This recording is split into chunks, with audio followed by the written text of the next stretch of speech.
जय हिंद फ्रेंड्स। मैंने कहा दर्शन जो है, दर्शन जब भी कोई नया दर्शन पैदा होता है, नई फिलॉसफी पैदा होती है, तो उसको एक्सप्रेस करने के माध्यम है। जैसे मैंने आपसे कहा कि जब आप मॉडर्न वर्ल्ड हिस्ट्री पढ़ोगे तो रेनेसांस पढ़ोगे। रेनेसांस पुनर्जागरण,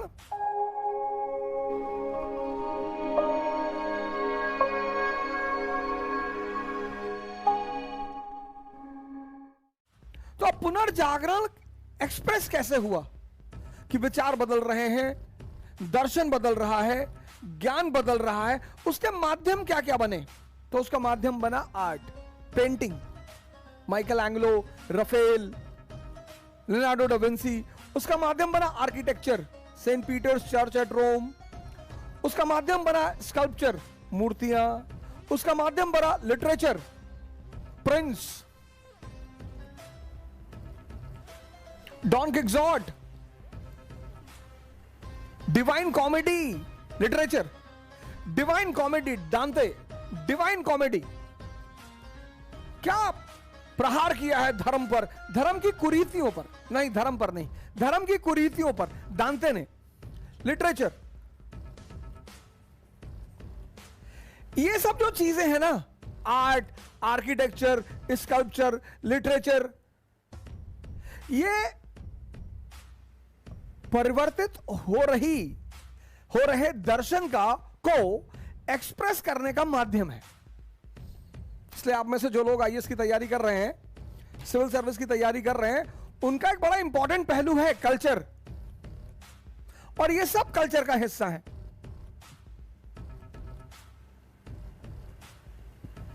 इन सबके साथ म्यूजिक भी है, वो भी बड़ा अच्छा मीडियम है म्यूजिक। इन सबके साथ एक और मीडियम है ड्रामा।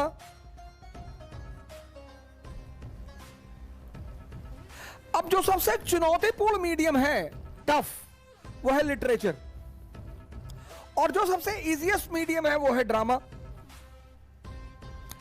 किसी भी दर्शन को अगर फैलाना है तो ये सारे माध्यम है, सारे, लेकिन दो माध्यम, लिटरेचर और ड्रामा,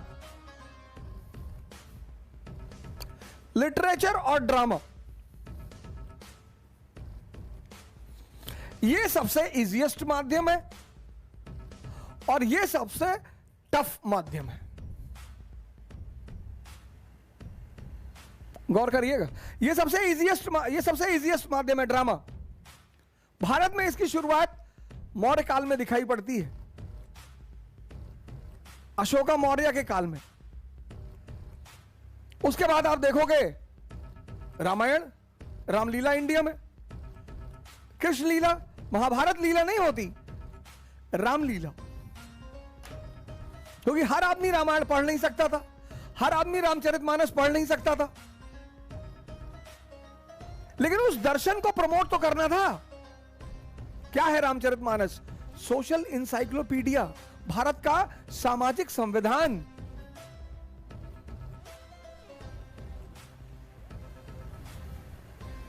पिता को कैसा होना चाहिए, पुत्र को कैसा होना चाहिए, पत्नी को कैसा होना चाहिए, भाई को कैसा होना चाहिए, मित्र को कैसा होना चाहिए।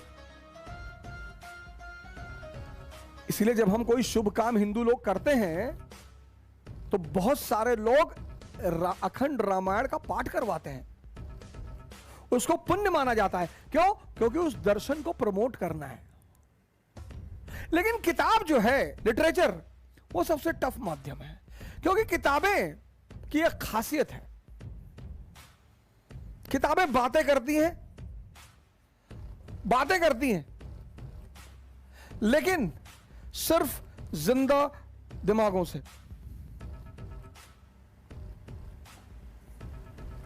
सिर्फ जिंदा मन से बातें करती हैं। सिर्फ किताबों की सबसे बड़ी खास बात यह है कि ये बातें करती हैं, लेकिन जिंदा मन से, जिंदा।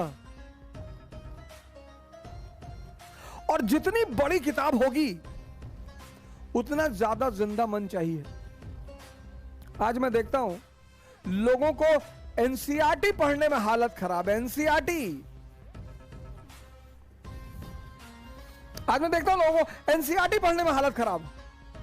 बहुत लोग आते हैं एनसीईआरटी, सर आईएएस की तैयारी 2 साल से कर रहे हैं, 3 साल से कर रहे हैं। अच्छा, एनसीईआरटी सर एनसीईआरटी तैयार है।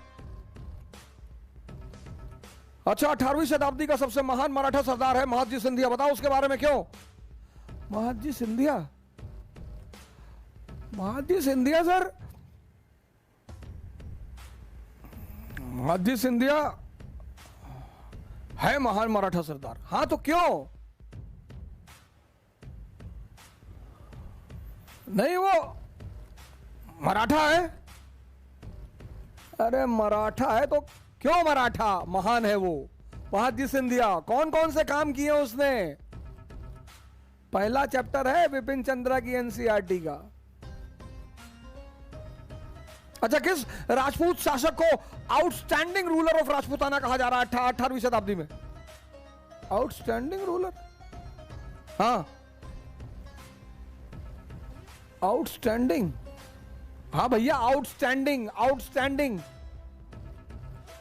आउटस्टैंडिंग तो महाराणा प्रताप। लो, ये जा रहे हैं आईएएस की तैयारी करने, कागज कलम पे लिख दूं, जिसकी एनसीईआरटी पर पकड़ नहीं होगी उसका सिविल सेवा में चयन होगा तो भगवान के भरोसे ही होगा।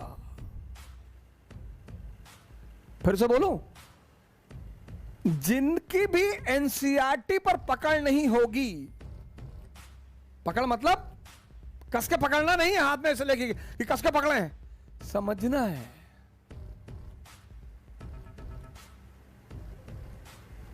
किताबें ये सबके लिए नहीं है। अब एनसीईआरटी के लिए जिंदा दिमाग चाहिए, गीता के लिए बहुत जिंदा, कुरान के लिए सबसे ज्यादा जिंदा, बाइबल के लिए, ये तो इंसानों की लिखी किताब है, वो भी बच्चों के लिए, ये भगवान की लिखी किताबें हैं, इसलिए सब तो हाथ लगाते ही नहीं। लिटरेचर सबसे आसान माध्यम यह है, ड्रामा। इसमें जिंदा दिमाग नहीं चाहिए, इसमें जो है ड्रामा में जिंदा दिमाग नहीं चाहिए, जिंदा मन नहीं चाहिए, मुर्दा भी चलेगा। बस ड्रामा जो है वो पब्लिक को बांध ले, बस कुछ ऐसा प्रेजेंटेशन, कुछ ऐसी एक्टिंग, कुछ ऐसी कहानी कि बस ऐसे बैठ के देखे। ड्रामा की सबसे खास बात यह है कि आम जनमानस को भी समझ में आता है, अनपढ़ को भी समझ में आता है। किताबों के साथ ये नहीं है। इसलिए कहा जाता है, मैं अभी फेसबुक पे एक पोस्ट पढ़ रहा था कि दुनिया में जो 1200 लोग अमीर हैं उनमें सब में एक खास आदत है, रीडिंग की। दुनिया में जो 1200 अमीर लोग हैं उनमें सब में जो एक खास आदत है वह है रीडिंग की, क्योंकि रीडिंग सिर्फ जिंदा दिमाग का काम है।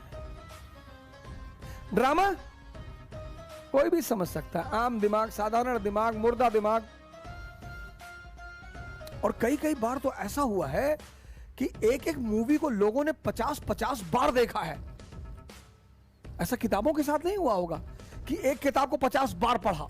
लोग कहते हैं अरे एक बार पढ़ लिए भैया, अब कितनी बार पढ़ाओगे? लेकिन ऐसी बड़ी सारी मूवियां हैं जिनको लोगों ने असंख्य बार देखा है, रिकॉर्ड बनाया है।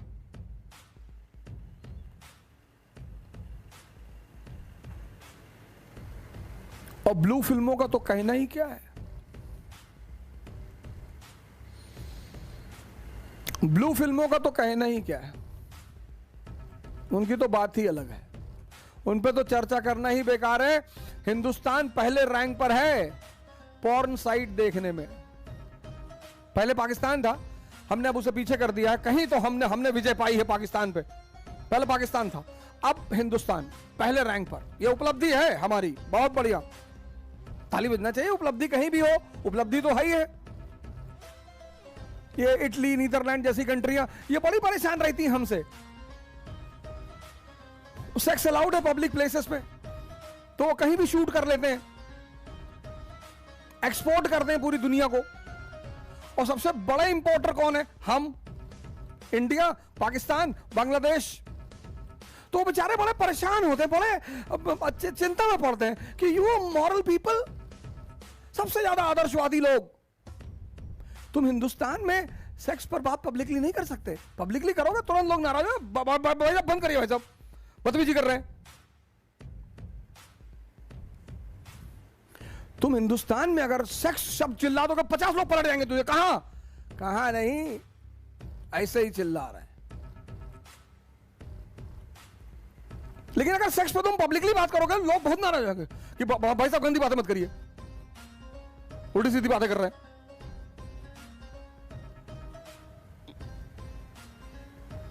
और जितना ये देश सेक्स का विरोध कर रहा था ना, उतनी वीडियो देखो, फेसबुक की क्लिपिंग, सारी हदें पार कर दी हैं इस देश ने। वो किसका नतीजा है? दमन का। 70 से, मैं कई बार क्लास में मैंने पूछा कितने लोग ब्लू फिल्में देखे, कोई हाथ ही नहीं उठाता। मैं उठाता हूं फाइनली। अब कोई तो रिस्पॉन्सिबिलिटी लेगा, भारत नंबर 1 पे है तो कोई तो देख रहा होगा भैया, किसी को तो जिम्मेदारी लेनी पड़ेगी नैतिक। तो हम ही ले लेते हैं भैया, हम देख रहे हैं, सब एक दूसरे को देखेंगे, हंसेंगे, मुस्कुराएंगे, सब नीचे कर लेंगे। इतनी हिम्मत नहीं है, इतनी हिम्मत नहीं, इतनी। और 70 से 80% लोग लैपटॉप, मोबाइल में एक सेपरेट फाइल है स्पेसिफिक नेम के साथ, महाभारत।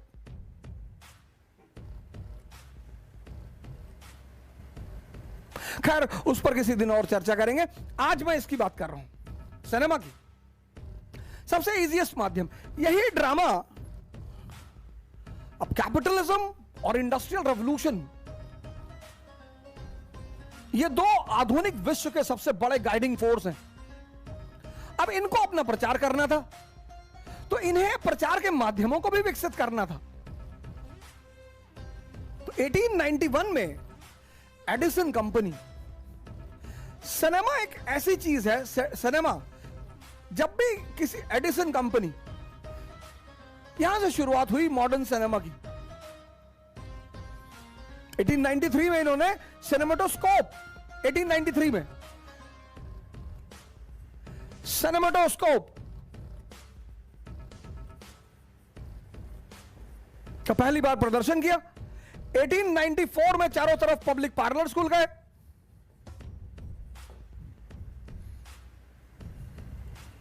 और यह माध्यम बना स्टोरी टेलिंग का।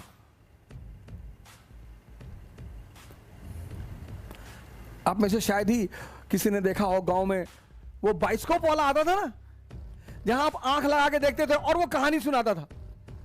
दिल्ली का कुतुब मीनार देखो, तो कुतुब मीनार की फोटो आती थी और फिर आप उसे देखते थे। 1895 में पहली बार पेरिस में ल्यूमरी ब्रदर्स इन्होंने चलचित्र का प्रदर्शन किया। 1895 में ल्यूमरी ब्रदर्स पेरिस में, इन्होंने पहली बार चलचित्र मूविंग सिनेमा का प्रदर्शन किया। और मूविंग सिनेमा को सबसे ज्यादा प्रमोशन मिला फर्स्ट वर्ल्ड वॉर के बाद, 1914 के बाद। और फिर तो सिनेमा, अच्छा, सिनेमा का जो इतिहास है उसमें किसी एक पर्टिकुलर व्यक्ति का योगदान नहीं है। इसके बारे में कहा जाता है कि no one man can be given the credit of cinema industry. किसी एक आदमी को सिनेमा इंडस्ट्री का क्रेडिट नहीं दिया जा सकता।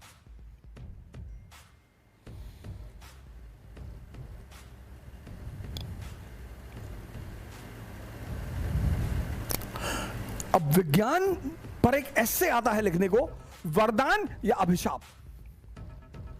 अब ये चलचित्र जो है, सिनेमा,